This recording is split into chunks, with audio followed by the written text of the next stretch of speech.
So hello everyone, day 16-এ তোমাদের welcome জানাই। তো আজকে পুরোটাই পায়ের এক্সারসাইজ করব। তো প্রথমেই আমি বডি স্ট্রেচিং করে নিলাম, যেটাকে বলে ফ্রি হ্যান্ড স্ট্রেচিং। তো আজকের কথাগুলো হচ্ছে তোমাদের বিষয়। তো প্রথমেই স্ট্রেচিং করে নেবে। তো সব রকম স্ট্রেচিং আমি করেছি পা থেকে মাথা অবধি। তোমরা ভিডিওতে পুরো ভিডিওটা দেখলে দেখতে পারবে। আগে আমি ভাবতাম যে আজকে না কালকে ভিডিও বানাবো, একটা ভালো ক্যামেরা হোক তারপরে ভিডিও বানাবো। তারপরে এখন দেখছি যে ক্যামেরা ফ্যামেরার কিছু দরকার নেই, মন থেকে ভিডিও বানালে দেখি মোটামুটি ভালোই আসছে, ভালো ভিউ আসছে তোমাদের আশীর্বাদে। তো নেক্সট ভিডিওতে আরও ভালো করার চেষ্টা করব তোমাদের সাপোর্টের জন্য।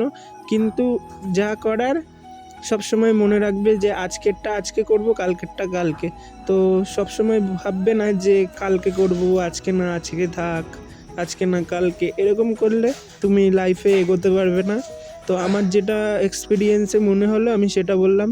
তো লাস্টে কিছুটা ডেডলিফট করে ভিডিওটা এখানেই শেষ করছি। নেক্সট ভিডিওতে আবার দেখা হচ্ছে। টাটা, বাই বাই সবাইকে। ভিডিও ভালো লাগলে একটা লাইক করে দিও, লাইক করতে পয়সা লাগে।